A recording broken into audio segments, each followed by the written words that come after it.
Vamos a hablar un poco sobre los peces adecuados para el cultivo de en Puerto Rico y por qué estamos utilizando tilapias, ¿verdad? Tenemos otras alternativas y vamos a explicar que son viables como tal. Así que vamos a peces adecuados para el cultivo en Puerto Rico. En los objetivos de la lección vamos a mencionar las características adecuadas que deben tener los peces para la acuicultura y los sistemas acuapónicos. En este caso, son bien similares. Explicar la importancia de la temperatura en la selección de los peces, o sea que no podemos. Hay personas que quieren cultivar algunas especies que no son compatibles con las temperaturas. De hecho, Puerto Rico es un lugar notorio. Ese famoso vivero de peces de Maricao fue desarrollado para cultivo de trucha.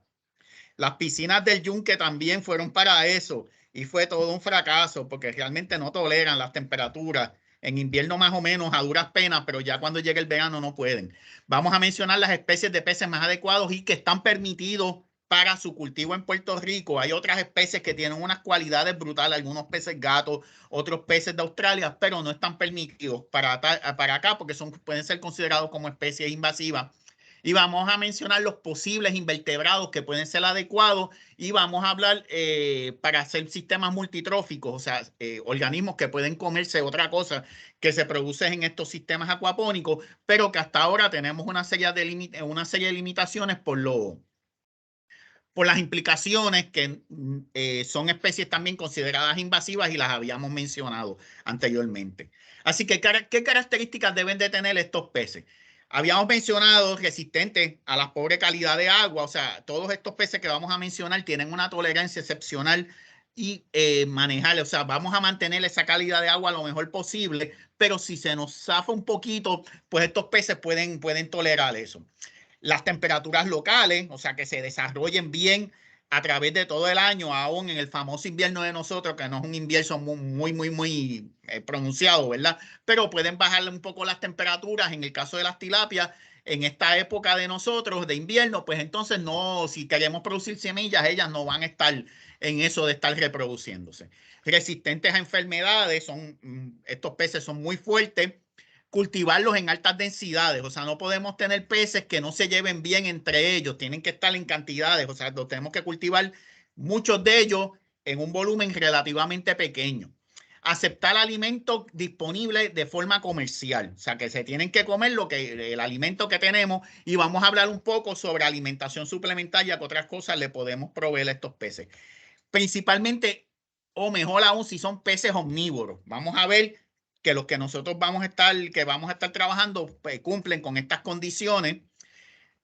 Coeficiente de conversión de alimento aceptable menor de 2.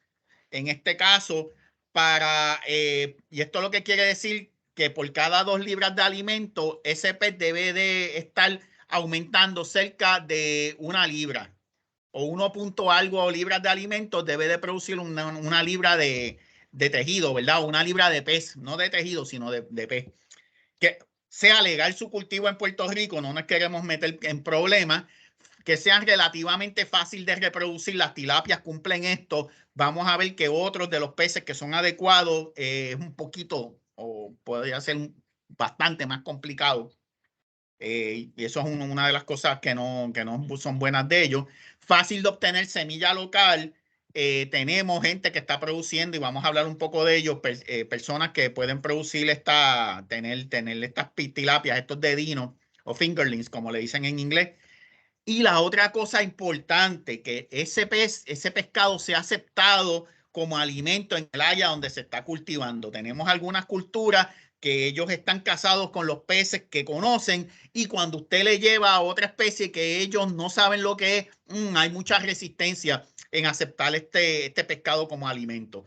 Así que esto en Puerto Rico no es un problema. Nosotros todo lo que vamos a hablar, a excepción de uno, que posiblemente todavía no se ha incluido como un pez de consumo, pero que tiene un potencial y vamos a explicar por qué es bueno y por qué no es tan bueno.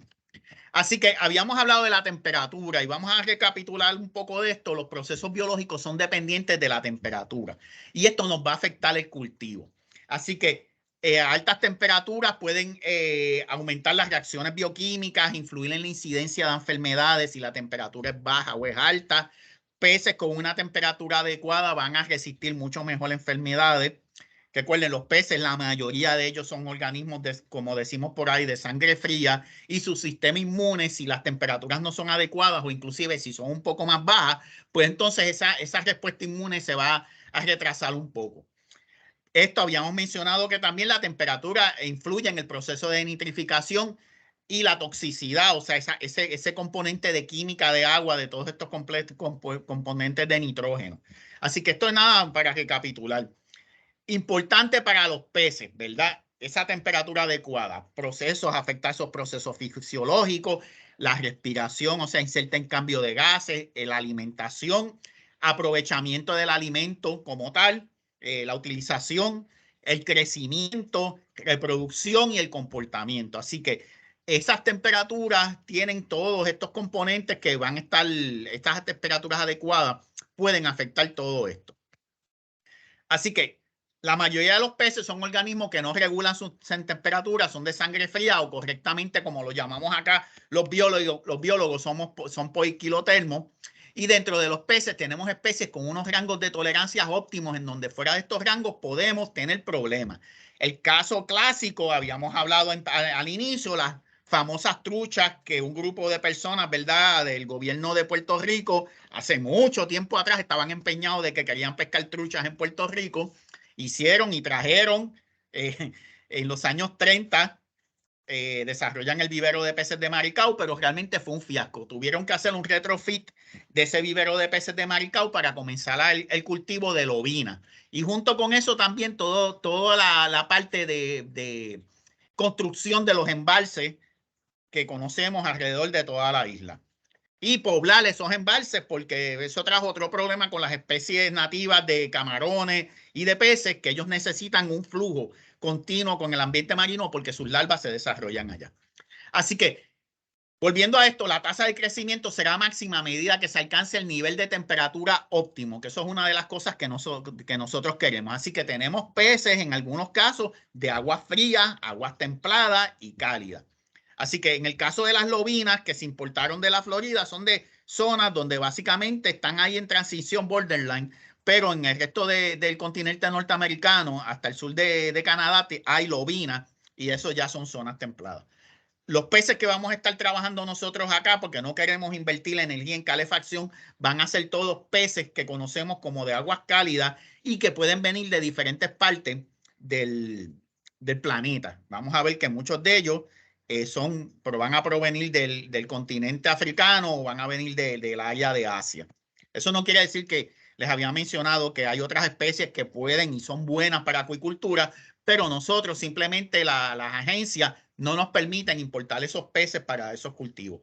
Así que aquí tenemos una pequeña tabla donde aquí vemos esos márgenes, esas áreas de 28, 31, de hecho hasta 24, por ahí 75.2 hasta 86, las tilapias se sienten más o menos a gusto. Hay algunos híbridos de tilapia que se han desarrollado, especialmente la Rocky Mountain White, la blanca, que es la que vamos a estar trabajando, resiste temperaturas un chinchín más bajas. Así que importancia de la temperatura determina qué especie de organismo es la que vamos a estar cultivando. En Puerto Rico debemos cultivar especies de peces de agua cálida sobre esos 20 grados centígrados y van a ser óptimos entre 24 y 30. Así que como yo les mencioné, no vamos a tener que estar invirtiendo en calefacción versus otras áreas que de hecho son efectivos, están cultivando tilapias en grandes cantidades. Por ejemplo, en el área del este de los Estados Unidos hay empresas que cultivan tilapia en sistemas de recirculación, producen cerca de 4 millones de libras de tilapia. Ellos tienen que calentar esas aguas y suplen esas tilapias vivas a los mercados de la costa este de Estados Unidos, principalmente mercados asiáticos donde se la venden viva como tal. Esto es un trabajo que también yo les había mencionado al inicio del curso, de un estudio que se hizo de cuáles eran esas especies de peces que más se estaban utilizando para los sistemas acuapónicos, y la tilapia es básicamente el pez por excelencia. Hay peces gatos, hay percas en otros sitios donde las temperaturas son más bajas. Noten que aquí tenemos lo que conocemos como el basa, en una cantidad relativamente pequeña. Murray cod, esta es una de las especies que yo le dije que es australiana, excelente, pero no la podemos traer. El barramundi es otra especie de agua salobre y agua dulce, pero noten en la parte inferior las tilapias. O sea, las tilapias se llevan a todos los demás por mucho. Como el pez por excelencia que podemos utilizar en acuaponía. Así que especies de esos peces exóticos, porque recuerden, las tilapias no son nativas de Puerto Rico, a pesar de que nosotros ya le decimos chopa como tal. Hay otros peces también que le dicen chopa.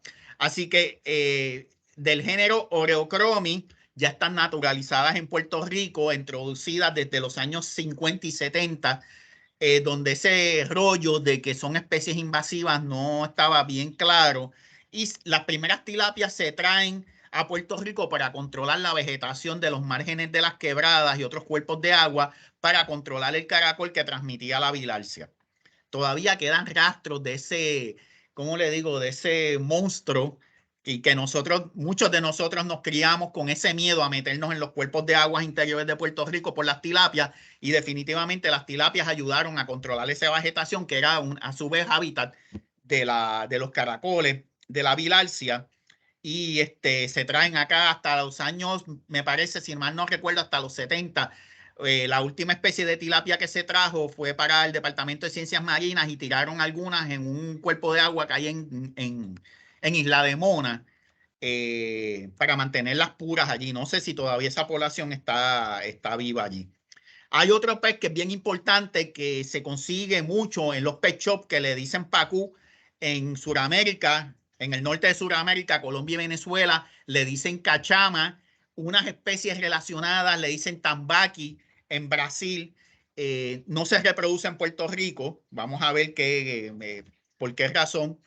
Tenemos el Pangasianodon, cambió el género, que ahora es Pangasius.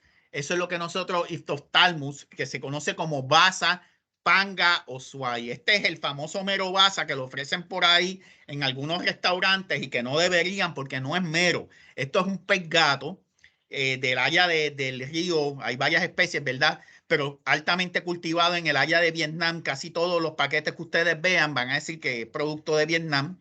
Y para reproducirlo, al igual que el pacú, necesitamos hacer un proceso un poco complicado, y tenemos que tener los adultos en charcas relativamente grandes y manejar estos peces.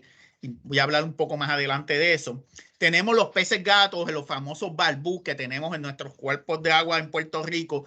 No es una especie nativa. Se trajo también para repoblar nuestros cuerpos de agua. Comenzaron en el 1915, y que ya lo tenemos naturalizado en Puerto Rico.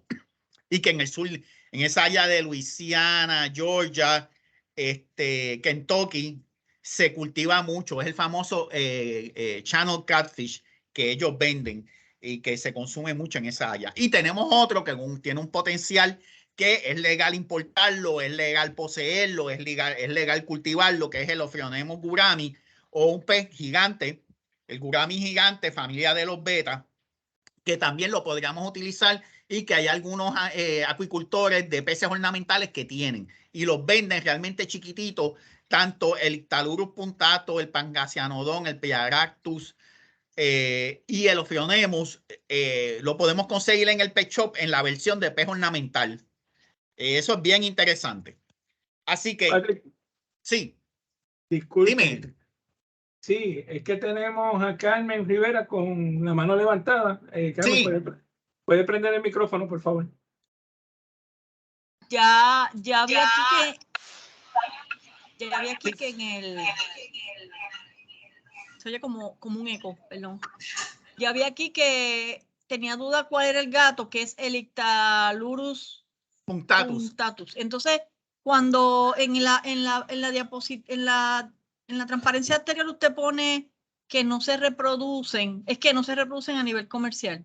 No, es que hay que hacerle, o sea, no tener estos peces como son de un ambiente, o sea, son de zonas básicamente tropicales.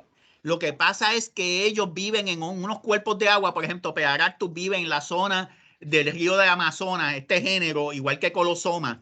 y son unas condiciones con unos patrones de precipitación. Allá hay una época de sequía marcada, de lluvia y una química de agua que, a pesar que esos peces, si usted lo tira en una charca, van a crecer y se van a desarrollar bien, las señales ambientales que ayudan a que se desarrollen todo ese componente neuroendocrino para que esos ovarios y esos testículos se maduren, no están bien,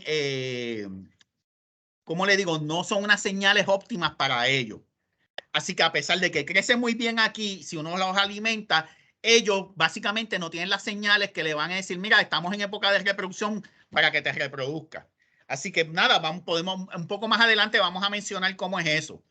Y hay que hacer unas técnicas de inyectar hormonas para entonces hacer que, y de hecho muchas de estas hormonas son similares a las que utilizamos para esos problemas de fertilidad, para que estos peces entonces hagan lo que tienen que hacer, que es madurar esos testículos y esos ovarios. O sea que si en algún momento se pescaron era porque eran de los que trajeron. Sí, o que alguien lo soltó. Y entonces, y perdone, y no sé si lo mencionó, ¿las lobinas son familia de las tilapias, las llamadas lobinas? No, esos son Micropterus salmoides. Es otra especie, pero y esa la cultivan, esa sí se puede reproducir aquí. Lo que pasa es que muchos de nuestros embalses, esa área de lo que viene siendo ese borde, esa zona litoral de ese embalse, no tiene las características, muchos de ellos físicas, para que estas lobinas puedan utilizar, porque ellas hacen nido. Y son zonas demasiado, con una pendiente muy pronunciada. Y entonces necesitan zonas poco profundas para ellos poder llevar a cabo ese proceso de reproducción.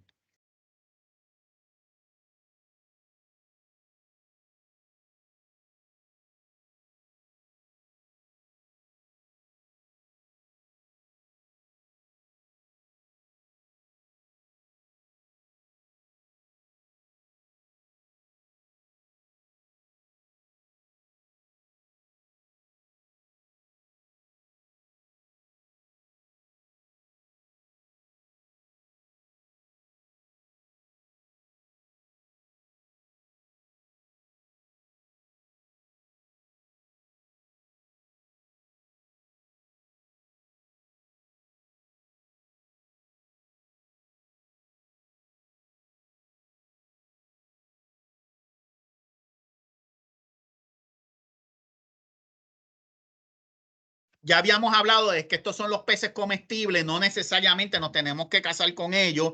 Si hay algunas personas que realmente no tienen, o sea, son veganos o son vegetarianos, podemos tener algunos peces que se pueden cultivar en altas densidades, por ejemplo, los diferentes goldfish, los koi, etcétera, o otros cíclidos, para que entonces produzcan esos nutrientes y a su vez producir las plantas, pero yo no me quiero comer esos peces. Y hay mucha gente que hace esto también.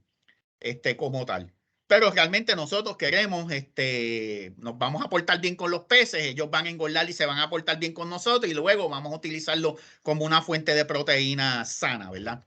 Y esto es bien interesante, gente. Las tilapias empezaron a ser vistas como unos peces importantes ya para finales de los 70, de los 80.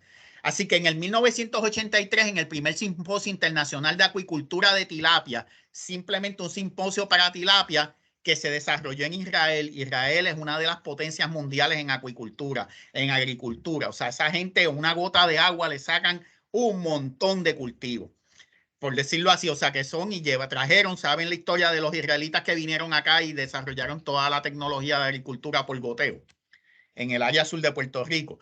Así que las tilapias, estos dos científicos chinos, Liao y Chen, mencionan que las tilapias dejaron de ser un pez africano para convertirse en un pez internacional. Y ellos indican que creemos que en el futuro puede convertirse en el pez más importante en el mundo. Yo ahora mismo no estoy tan seguro, porque hay otras especies como el basa, que posiblemente es igual, salvo este pequeño problema que tienen de reproducir, que los vamos a discutir un poco más adelante. Y en el área de Sudamérica, en el caso del tambaqui, del colosoma o del pacú, son peces que pueden ser tan buenos como las tilapias. Lo único pues que tienen unos detalles de reproducción que ya los dominamos. O sea, ya sabemos, ya los podemos hacer. y que posiblemente la carne de ellos es igual, tan buena como la tilapia y en algunos casos mejores, como en el caso del pacu. Y lo vamos a ver qué es lo que hacen en el área de Brasil, que es increíble. Así que esta es la tilapia blanca híbrida que nosotros vamos a estar produciendo. No se parece mucho, ¿verdad?, a la que nosotros tenemos en nuestros cuerpos de agua oscuro. Y esto hasta cierto punto es un híbrido de tilapia áurea versus con tilapia nilótica. Tiene una coloración blanca. Y una de las cosas que tenemos que recordar nosotros, que hay mucha gente que no come tilapia porque folclóricamente cuando las pescaban tenía un sabor a bache. Decían, sabe, este pez sabe a fango.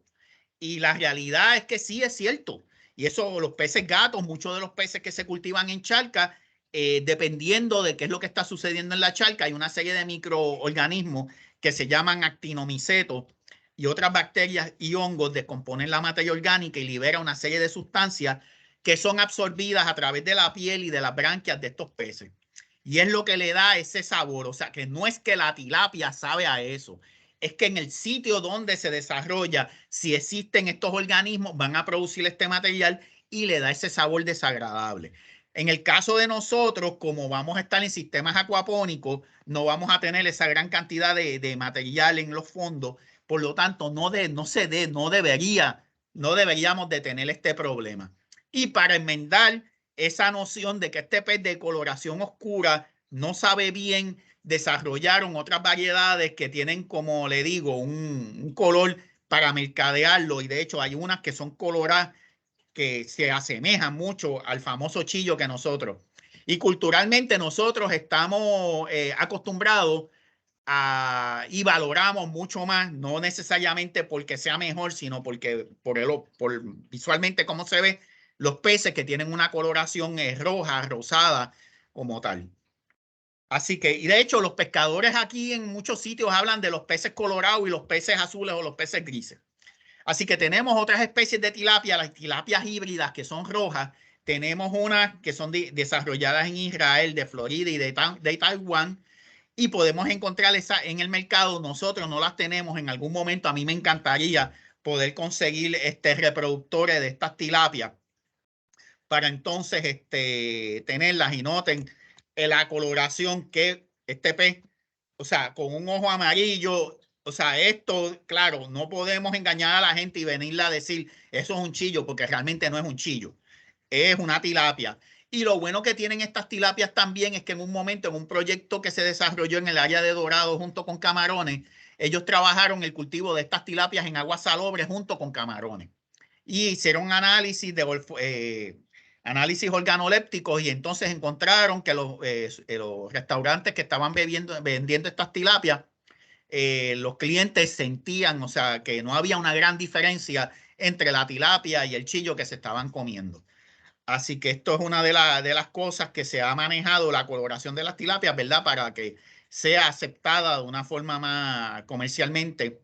Y esos filetes, ¿verdad? Le dejan la piel, tiene una coloración que asemeja también a lo que nosotros conocemos como chillo. Claro, siempre diciendo que son tilapias, ¿verdad? O le decían el pez de San Pedro, comercialmente por ahí. Estos son algunos de los países productores de tilapia. Muchos de los filetes que usted va a encontrar por ahí principalmente van a venir de la China. Es uno de los productores mayores de tilapia del mundo. Noten que en el área de Indonesia, en el área de acá, de lo que viene siendo Perú, Ecuador, Colombia, Centroamérica, también de hecho en Centroamérica están produciendo tilapia sashimi grade. O sea, una tilapia con una calidad excepcional. Y como está cultivada bajo unos sistemas controlados, la pueden vender sin tener que congelarla, porque ellos pueden asegurar que si usted quiere comer sushi o sashimi, esa tilapia no ha estado en contacto en ningún momento con aguas que puedan tener algún patógeno, bueno, patógeno no, algún parásito. Así que esa tilapia tiene un premium, un valor, y noten que la República Dominicana también está ahí. Tiene un premium en el mercado. Así que en algunos casos, aquí tenemos tilapias de la coloración, ¿verdad? Que tenemos acá en nuestros cuerpos de agua interiores. Pueden ser peces que alcanzan gran tamaño. El doctor Racosi, interesantemente, producía tilapia para filete de la variedad que viene teniendo esta coloración gris, y para comer entera, pues entonces producía tilapia blanca o tilapia roja. Así que como de todas formas le sacaban la piel, y vamos a ver qué otra cosa se puede hacer con la piel de estos animales, que es bien interesante, y encontraron un mercado para eso, como tal. Así que esto es un filete de tilapia, ¿verdad? Aquí le dejaron la piel, y la tilapia, al igual que otros peces, noten que tienen le hacen un pequeño corte para sacar unas pequeñas espinas que se encuentran en esta área. Aquí tenemos el filete sin piel y aquí lo tenemos con piel.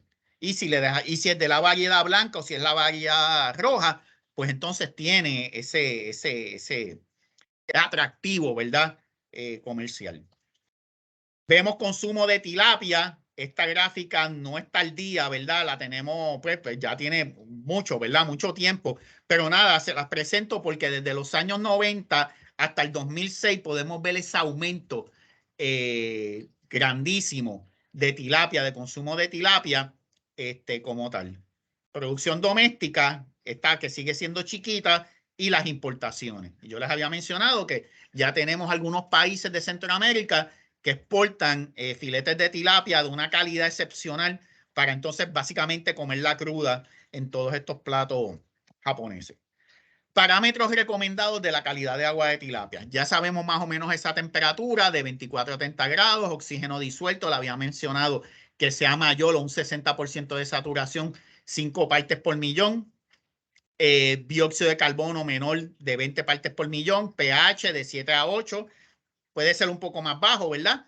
Alcalinidad, dureza, amoníaco menor a 0.05, y esto es lo que nosotros mencionamos, ellas pueden tolerar un poco más, y eso es lo que hace a estos peces uno excelente para nuestro sistema. Nitrito, que habíamos mencionado que el amoníaco es muy tóxico, nitrito menos tóxico, nitrato, pueden aguantar 150, 180 partes por millón, ¿verdad? No lo ponemos aquí porque menor de 0.5, salinidad, esta es la recomendada en agua dulce, pero yo les había mencionado que las tilapias, si las aclimatamos poco a poco, pueden crecer hasta en salinidades similares a aguas de ambiente marino, como tal.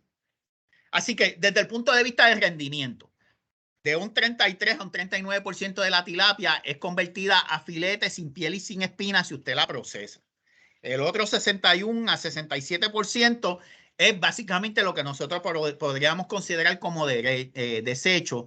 Le podríamos dar un valor añadido, ¿verdad? Porque esas cabezas y esos espinazos los podríamos utilizar para hacer caldo de pescado, y lo que otro que sobra de las espinas, si lo compostamos, ¿verdad? De una forma adecuada, lo podríamos utilizar como fertilizante. Así que realmente, y esto es un número que se mantiene en muchos peces, o sea que se pierden cerca de un 40 a un 45% luego que nosotros fileteamos ese pez, se pierde.